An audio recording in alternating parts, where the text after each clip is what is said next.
ओम नमः शिवाय। दोस्तों, मेरे YouTube चैनल धर्म रहस्यमय में आप सभी का हार्दिक स्वागत है। दोस्तों, आज के वीडियो में हम बात करेंगे कि पूजा पाठ के क्या नियम होते हैं। आखिर ऐसे कौन से नियम होते हैं जिनकी वजह से व्यक्ति पूजा पाठ करने से कतराता है। मित्रों, सबसे पहले चर्चा करते हैं कि पूजा पाठ के क्या नियम होते हैं। मित्रों, ऐसा है कि पूजा पाठ करने का कोई नियम नहीं होता है। सबसे बड़ी बात होती है, ईश्वर का भजन ही सबसे बड़ा नियम होता है। अगर आप सच्चे मन से ईश्वर को याद करते हैं तो यही सबसे बड़ा सृष्टि का नियम। मित्रों, मंत्र का फल समान मिलता है, वो चाहे अमीर व्यक्ति हो चाहे गरीब व्यक्ति हो। ईश्वर सभी के लिए समान है और सभी को प्रति समान दृष्टि रखता है। हमारे सनातन धर्म में नियमों को इतना कठोर बना दिया गया है कि जो आम व्यक्ति है वो पूजा पाठ करने से डरता है। उसको इस बात का भय लगता है कहीं मुझसे कोई ऐसी त्रुटि ना हो जाए जिससे भगवान नाराज़ हो जाए। तो मैं आपको बता दूं, जो ईश्वर होता है वो आपको दंड देने के लिए नहीं है कि आप गलती करें वो आपको तुरंत दंडित कर दे। वो आपका भक्ति भाव देखता है और आपसे उसको कुछ नहीं चाहिए। समाज के बहुत सारे ऐसे वर्ग भी हैं जो पूजा पाठ इस वजह से नहीं करते हैं। उनको लगता है कि इस भगवान की हम कैसे पूजा करें या ये अनुष्ठान कैसे करें, ये विधि कैसे करें, उनको क्योंकि नियम पता ही नहीं है। और ये नियम ही हैं जो भक्ति मार्ग में आड़े आते हैं। आपको समाज में बहुत सारे ऐसे उदाहरण मिल जाएंगे, ऐसे ऐसे व्यक्ति मिल जाएंगे जो अनपढ़ थे, जिनको कुछ भी नहीं पता था और उनको कोई नियम नहीं पता था। उन्होंने बड़ी बड़ी सिद्धियां की हैं, बड़े बड़े देवताओं को समक्ष अपने प्रस्तुत कर दिया है अपनी भक्ति के दम पे, अपनी श्रद्धा के दम पे। तो जो है ऐसे व्यक्ति भी पड़े हुए हैं समाज में जिन्होंने भगवान को भी सिद्ध कर लिया है अपनी भक्ति के और अपने भक्ति भाव के प्रभाव से। मित्रों, मुझे एक प्रसंग याद आ रहा, मैं आपको बताता हूँ। एक बार की बात है, एक बुढ़िया थी और वो जगन्नाथ भगवान की पूजा करती थी। वह बिना नहाए धोए भगवान जगन्नाथ को भोग लगाती थी और उसके बाद स्वयं वह भोग ग्रहण करती थी। कई वर्ष बीत गए, ऐसा चलता गया। तो एक दिन उस बुढ़िया के घर में एक व्यक्ति हैं जो बहुत ही जानकार थे। उन्होंने उस बुढ़िया को समझाया कि देखो भाई, ऐसा है कि बिना नहाए धोए भगवान का भोग नहीं लगाया जाता है और आप नहा धो के भोग लगाओगे तो ज़्यादा उत्तम रहेगा। तो बुढ़िया ने उनके कहने के अनुसार नहाया धोया और नहाने धोने की प्रक्रिया में काफ़ी समय हो गया। और जो भगवान का जिस समय भोजन करते थे, खिचड़ी की भोग बुढ़िया लगाती थी और वो समय भी जो है काफ़ी हो गया था। तो मित्रों, उस बुढ़िया को भोग लगाने में देर हो गई। इस वजह से जगन्नाथ भगवान को दोपहर के समय उनका भोग मिला और उनके दोपहर का भी समय का भोजन हो गया था। तो इस घटना से उस जो ज्ञानी पुरुष थे जिन्होंने कहा था कि नहा धो के भगवान का भोग लगाओ, तो उनको भगवान जगन्नाथ ने उनको बताया कि ऐसा नहीं है और मैं इस बुढ़िया की श्रद्धा भक्ति देखकर मैं उसका भोग स्वीकार करता हूँ। तो उस विद्वान पुरुष ने उस बुढ़िया से जाके क्षमा याचना मांगी। तो इस तरह समाज में आपको बहुत सारे उदाहरण मिल जाएंगे जिन्होंने अपने श्रद्धा भक्ति के भाव पर और बिना नियमों के भाव में भगवान को प्रसन्न किया है। और भगवान तो आपके भाव का भूखा होता है, आपकी श्रद्धा का भूखा होता है। आपके मन, जब आप सच्चे मन से हृदय से आप माँ भगवती को या अपने इष्ट को पुकारते हैं तो वही काफ़ी होता है, वही पर्याप्त होता है। ईश्वर आपके पास खींचा चला आता है। मित्रों, नियम के विषय में बहुत ही महत्वपूर्ण मेरे पास प्रश्न है, उत्तर है, इसको ध्यान से सुनिएगा, आपको बहुत ही सीखने को मिलेगा। तो सबसे पहले जान लेते हैं कि क्या भगवान बिना नियम के प्रसन्न होते हैं? बिल्कुल प्रसन्न होंगे। अगर आपको कोई नियम नहीं पता है, अगर आप सच्चे मन से भगवान का जप करते हैं, ध्यान करते हैं, उनके लिए आप कुछ भी करते हैं, वो जरूर प्रसन्न होंगे, आप पे जरूर कृपा करेंगे। और दूसरी बात है, क्या नियम माने जाते हैं? बिल्कुल नियम माने जाते हैं। मित्रों, अगर आप, जब तक आपको नियम नहीं पता है भगवान की पूजा के, आप ऐसे करते रहिए। यदि आपको किसी समझदार व्यक्ति ने, जानकार व्यक्ति ने नियम बता दिए हैं कि इस भगवान की या इस देवी की इस विधि से पूजा होती है और वो विधि शास्त्र प्रमाणित है और उस विधि में कोई त्रुटि नहीं है, तो उसको मानना चाहिए। सबसे महत्वपूर्ण बात यह होती है, जब आप नियम पता होकर भी आप जो है नियम को नहीं मानते हैं, तब आपको कष्ट मिलता है और ईश्वर आपको दंडित करता है, तब आप दंड के पात्र होते हैं। तो नियम जानने के बाद भी अगर आप गलती करेंगे तो आपको दंड मिलेगा, अवश्य दंड मिलेगा, इसमें किसी प्रकार कोई संशय नहीं है। अगर आप नियम नहीं जानते हैं तो सारे आपके जो है अपराध क्षमा होते हैं। इसीलिए कहते हैं ना कि पूजा के अंत में क्षमा प्रार्थना की जाती है, इसीलिए की जाती है कि जाने में अनजाने में कोई भी त्रुटि हो गई हो उसके लिए ईश्वर हमें क्षमा करे। अब जैसे मित्रों, मैं आपको छोटा सा नियम बताता हूँ पूजा का।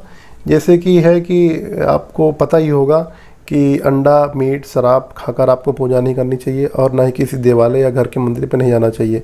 ये नियम आपको पता है, ये नियम पता है और इस नियम को पता होने के बाद भी आप गलती करते हैं तो आप दंड के पात्र होंगे।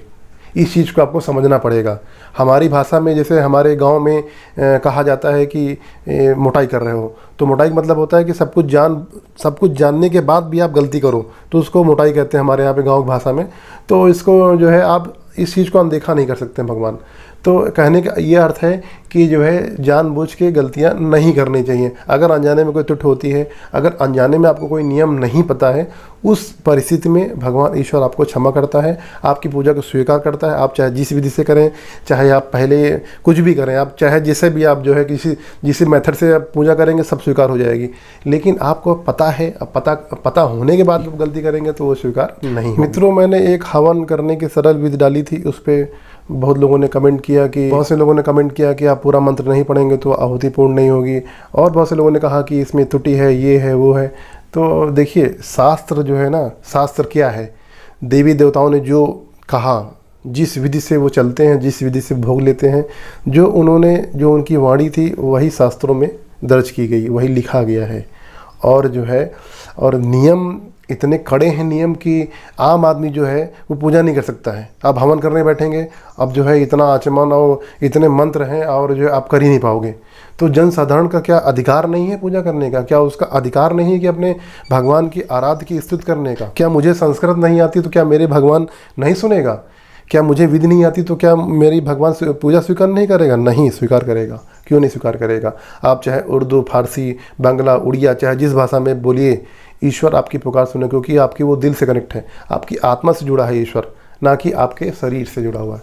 मित्रों, आपको मैं एक प्रसंग बताता हूँ। अभी पिछले 28 मार्च को प्रदोष का व्रत था, तो मैंने प्रदोष का मैं व्रत धारण करता हूँ। तो व्रत खोलने के लिए मंदिर पे मैं गया हुआ था, मैंने व्रत खोल दिया था और भगवान शिव का पूजन अर्चन करके मैं बैठा हुआ था। बाबा का आदेश था कि अभी यहाँ पे थोड़ी देर और बैठिए, तो मैं वहाँ पे अपने ध्यान में बैठा हुआ था। तो उसके बाद मैंने देखा कि एक महाशय पूजा करने के लिए आए हुए हैं, और वो मेरे जाने की प्रतीक्षा कर रहे थे कि मैं इस स्थान से, शिव मंदिर से उठ के चला जाऊं। क्यों? क्योंकि उनको ये लगता था कि उनके मंत्र, उनकी पूजा को मैं ना सुनूं। ये दुर्भावना के साथ में वो पूजा करने आए थे। तो काफ़ी देर तक वो इंतज़ार करते रहे कि मैं उठ के चला जाऊँ, लेकिन बाबा का आदेश नहीं था। मैं वहाँ ध्यान में बैठा हुआ था, और उन्होंने अब कैसे, मैं तो आँख बंद कर बैठा हुआ था, उन्होंने भगवान शिव पे क्या चढ़ाया, कौन सा मंत्र पढ़ा, दीपक जलाया, क्या किया मुझे पता नहीं। वो अपना मन में ही करते जा रहे थे। और फिर जब प्रदोष का व्रत खोला जाता है, जिस दिन का व्रत होता है उस दिन की कथा पढ़ी जाती है। तो उन्होंने कथा पढ़नी शुरू करी। शायद मंगल भवम प्रदोष था, तो भवम प्रदोष की कथा उन्होंने पढ़ना शुरू किया, और मैं उनके बगल में बैठा हुआ था। उन्होंने कथा कैसे पढ़ी कि मुझे सुना ही नहीं पड़ा। और शिव जी की, भगवान भोलेनाथ की मेरे ऊपर सवारी थी। तो बाबा ने ही उनसे कहा कि आपको हिंदी नहीं आती है क्या? तो उन्होंने कहा आती है। तो बाबा ने कहा कि सुनाइए, आप पढ़ के हमको सुनाइए, कम से कम हम भी सुने। तो कहने के बाद भी, टोकने के बाद भी उन्होंने प्रदोष की कथा उन्होंने नहीं सुनाई। बगल में बैठा हुआ व्यक्ति किस तरह कथा पढ़ी कि मुझे कथा सुनाई नहीं पड़ी। तो इस तरह की पूजा स्वीकार नहीं होती है। और इस तरह की दुर्भावना लेके आप व्रत करेंगे, धारण करेंगे, और आप सोचेंगे कि मेरा पुण्य किसी व्यक्ति को न मिल जाए, क्योंकि कथा पढ़ने वाले को और कथा सुनने वालों को बराबर पुण्य की प्राप्ति होती है। और आपका अधिकार नहीं है, आपका अधिकार नहीं है किसको पुण्य देना, किसको पाप देना है। वो ईश्वर की इच्छा के ऊपर है। ईश्वर निर्णय करता है किसको क्या देना है। आपका कर्म है कि जन कल्याण करना। आप कथा पढ़ सकते हैं ताकि अन्य लोगों भला हो।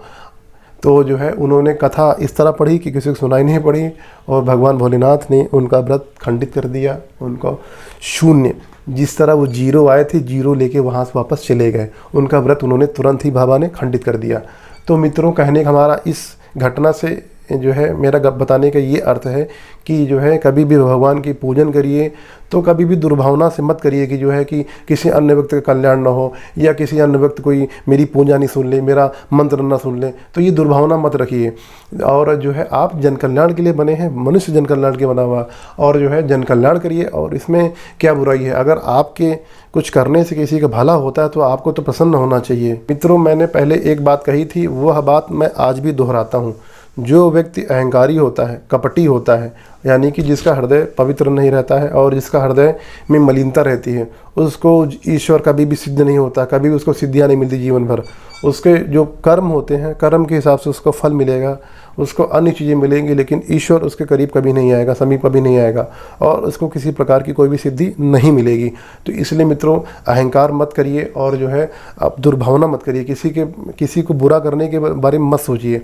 और जो है आप किसी का कल्याण नहीं कर सकते तो कोई दिक्कत की बात नहीं है, किसी के बुरा ना करने की भावना मत रखिए कि मैं किसी को बुरा कर दूँ। मित्रों, अगर आपको लगता है कि आपको बहुत सारा मानसिक तनाव रहता है, अक्सर रहता है, तो मेरी आपसे एक सलाह है, आप जो है इस सलाह को मानिए। आप 1 वर्ष तक भगवान भोलेनाथ का जो प्रदोष का व्रत है उसको धारण करिए और मनोकामना कहिए कि जो भी आपका जिस कामना के लिए कि मेरा मानसिक तनाव या जो भी इच्छा हो आप उसके लिए कर सकते हैं, और जो है वो इच्छा भी आपकी पूरी होगी एक वर्ष के अंदर, और जो है आपका मानसिक तनाव भी आपका दूर होगा। वो उसमें शिव चालीसा में वो दोहा है, त्रयोदशी का व्रत करे हमेशा, तन नहीं ताके रहे कलेशा। तो जो है आप प्रदोष का व्रत धारण करिए 1 वर्ष के लिए, आपकी मनोकामना भी पूरी होगी और जो है आपका कल्याण होगा। और प्रदोष का जो व्रत होता है वो महीने में 2 बार पड़ता है, यानी 13 तारीख को और पड़ता है व्रत, और जो है इसको धारण करिए और आपका जो है आप देखिए 1 वर्ष बाद आप देखिए आपकी जो दिशा दशा और अर्थ, जो भी आपको जो तकलीफ़ है, जो भी आपकी समस्या है, आपकी जो आर्थिक स्थिति है और आपकी जो मानसिक स्थिति है और जो आपकी शारीरिक स्थिति है, उसमें परिवर्तन आता कि नहीं आता। मैं आपको बता दूं, आपकी स्थिति 50% बदल जाएगी 1 वर्ष के भीतर। भगवान भोलेनाथ आपकी दशा दिशा सब बदल देंगे। बस पूजा की केवल एक शर्त होती है, श्रद्धा, विश्वास और भक्ति भाव, वो भी निश्चल। इसके अलावा कोई शर्त नहीं होती है, कोई नियम नहीं होता है। मित्रों, आशा करता हूँ वीडियो में दी गई जानकारी आपको पसंद आई होगी। अगर अच्छा लगा हो तो चैनल को सब्सक्राइब कर लें और वीडियो को ज़्यादा से ज़्यादा शेयर करें ताकि आपको अच्छी सी जानकारी मिल सके। तो चलिए मिलते हैं नए वीडियो में नई जानकारी के साथ में। तब तक अपना परिवार ध्यान रखिए, अपना ध्यान रखिए। ओम नमः शिवाय।